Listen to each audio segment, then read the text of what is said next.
Umunsi wa 27. Kunesha ibishuko. Ujye uhunga ikintu cyose kigutera ibitekerezo bibi, ahubwo ugume hafi y'ibigutera kwifuza gukora ibitunganye. Timoteyo wa 2, igice cya 2, umurongo wa 22. Mujye mwibuka ko ibigeragezo byose bibageraho mu buzima ntaho bitandukaniye n'iby'abandi bahura nabyo. Kandi Imana niyo kwiringirwa. Izabuza ibagerageza kugera ku kigero mutashobora kwihanganira.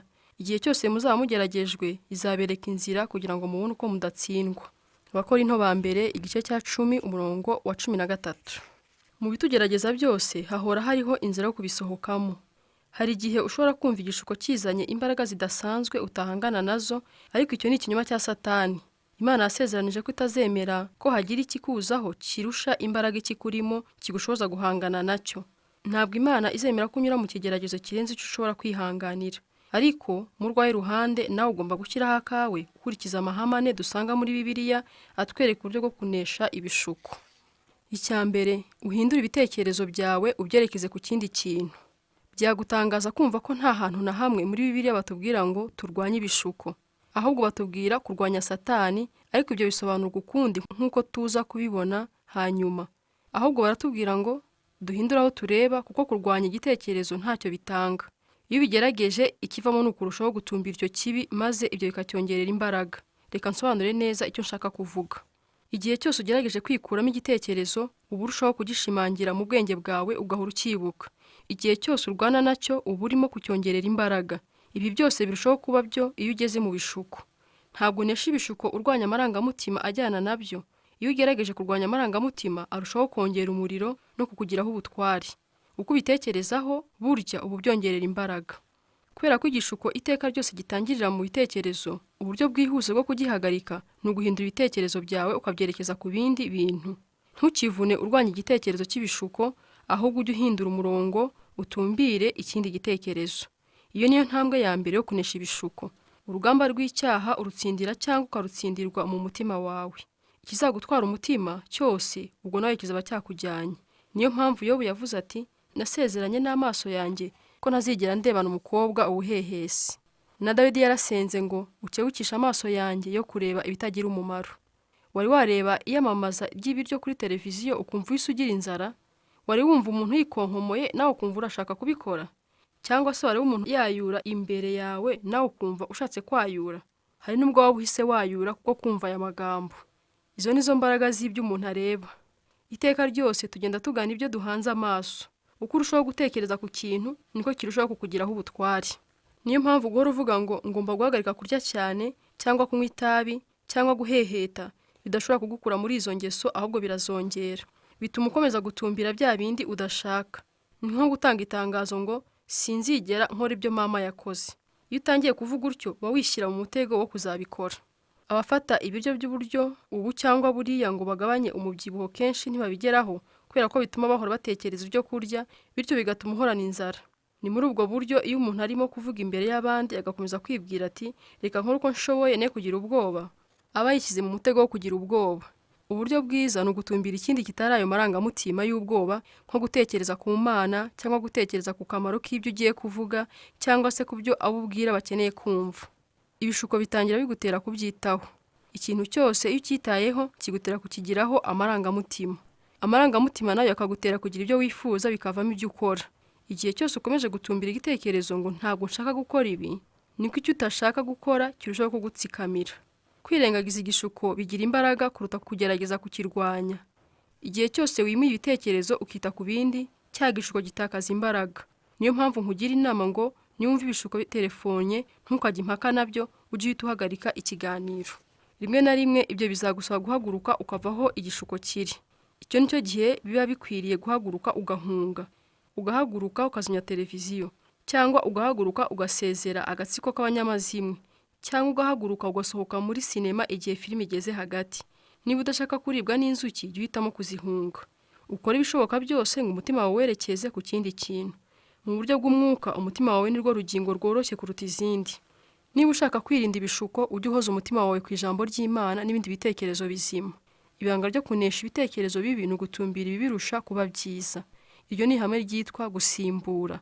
Ni ukunesha ikibi ugisimbuza icyiza. Satani ntashobora kukwihererana iyo ibitekerezo byawe birangamiye ikindi kintu. Niyo mpamvu Bibiliya idahwema kutwibutsa ko ibitekerezo byacu bigomba guhora bifite icyo birangamiye, igira iti mukwiriye guhora mutekereza Yesu. Ahandi ikongera iti ujye uhora wibuka Yesu Kristo. Ahandi iti mujye muhoza umutima ku byiza n'ibikwiye gushimwa, iby'ukuri, ibyo kubahwa, ibyo gukiranuka, ibiboneye, iby'igikundiro n'ibishimwa.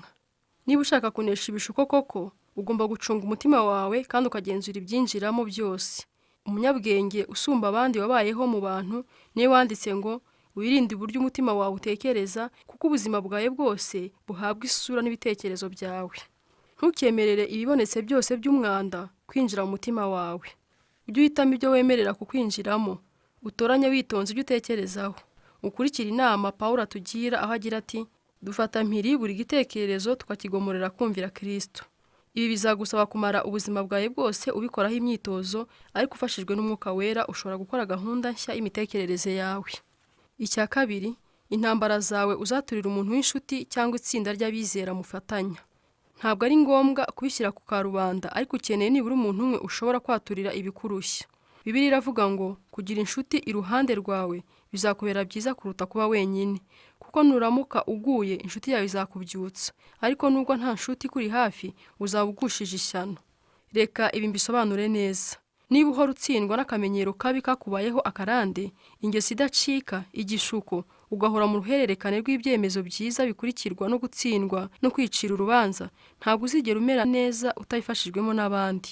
Ukeneye kwitabaza abandi bantu. Hari ibishuko udashobora gutsinda wenyine udafite umuntu ugusengera akagutera imbaraga kandi akagenzura aho ugeze. Mu mugambi w'Imana ku gukura kwawe harimo n'uruhare rw'abandi bakristo. Ubusabane nyakuri butagira uburyarya nicyo gisubizo cy'intambara zawe urwana rwihishwa n'ibyo byaha bidatsimbuka. Imana ivuga ko iyi ariyo nzira yonyine izakugeza ku mudendezo nyakuri. Mwaturirane ibyaha, musabirane kugira ngo mushobore gukizwa.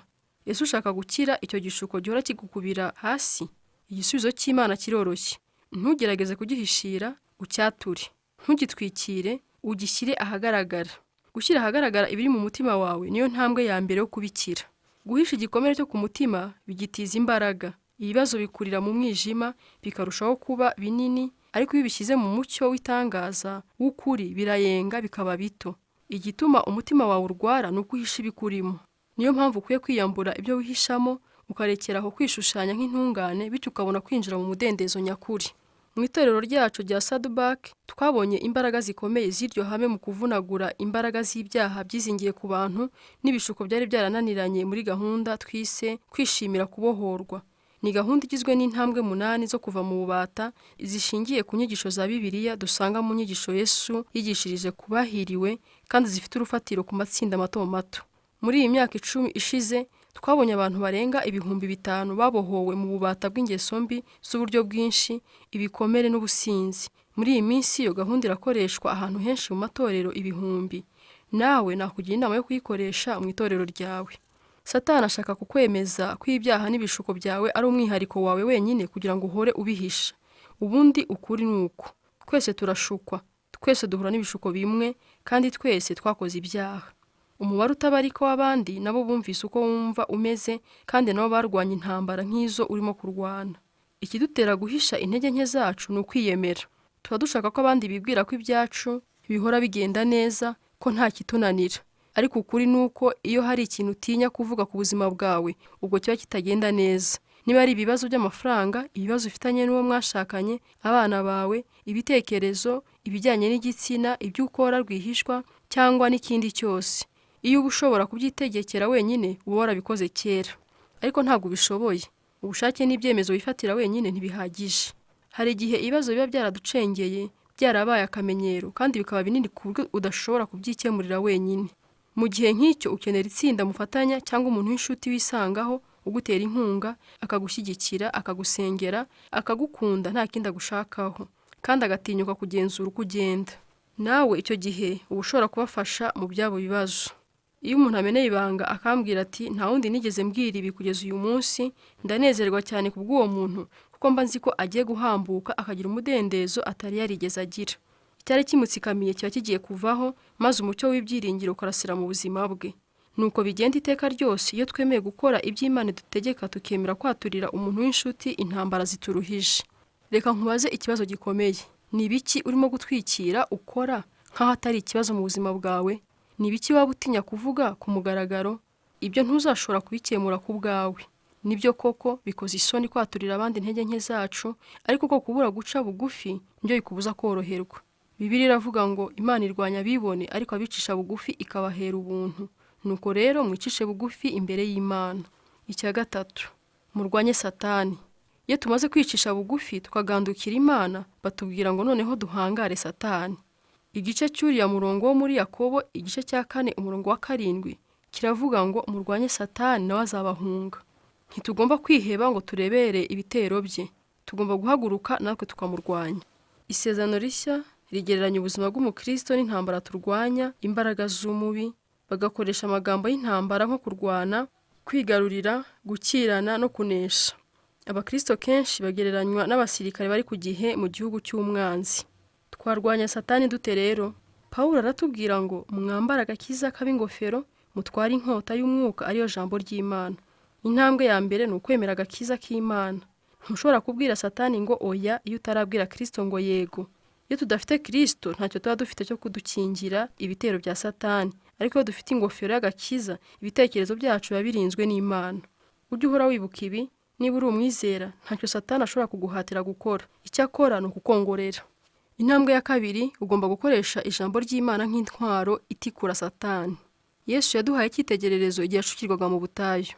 Igihe cyose Satani yamwongoreraga igishuko, Yesu yamutsindishaga kumubwira ibyanditswe. Ntabwo yigeze ajya impaka na Satani. Ntabwo yigeze avuga ngo ntabwo nshonje. Igihe Satani yamushukaga ngo akoresha imbaraga yari yambitswe mu buryo bwo gukemurira ibibazo bwite, ahubwo yakoresheje ijambo yari yarafashe mu mutwe. Natwe nuko twagombye kubigenza. Hari imbaraga mu ijambo ry'Imana kandi Satani araritinya. Ntuzigere ugerageza kujya impaka na Satani. Akurusha kujya impaka kuko amaze imyaka ibihumbi abikoramo imyitozo. Ntushobora gutsinda Satani ukoresheje impaka cyangwa ibitekerezo byawe, ariko ushobora gukoresha intwari imuhindisha umushyitsi, ariyo kuri kw'Imana. Niyo mpamvu gufata mu mutwe ijambo ry'Imana ari ngombwa kugira ngo ushobore kunesha ibishuko. Bituma ushobora kuryitabaza urikuye hafi igihe cyose ugeze mu bishuko. Nk'uko Yesu yabigenzaga, ugomba guhora ufite ijambo ribitse mu mutima wawe, rikakuba hafi igihe ukeneye kuryibuka. Kudafata imirongo ya Bibiliya mu mutwe ni nko kujya ku rugamba udafite amasasu mu mbunda yawe. Reka nguhe intego yo gufata mu mutwe umurongo umwe wa Bibiliya buri cyumweru mu minsi isigaye y'ubuzima bwawe. Noneho utekereze imbaraga uzavana muri ako kamenyero. Icya 4, wemere intege nke zawe. Imana ihora ituburira ngo twirinde kwikakaza no kwiyemera, kuko ibyo bikurura akaga.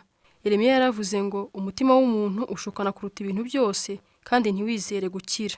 Ibyo bishaka kuvuga ngo duhora twiyibeshyaho. Hari ibishuko bimwe na bimwe buri wese muri twe ashobora kugeramo akagwa mu cyaha. Niyo mpamvu tutagomba kugira na rimwe kwirara ngo twibwire ko twagezaho ibishuko bitatugiraho urutabi.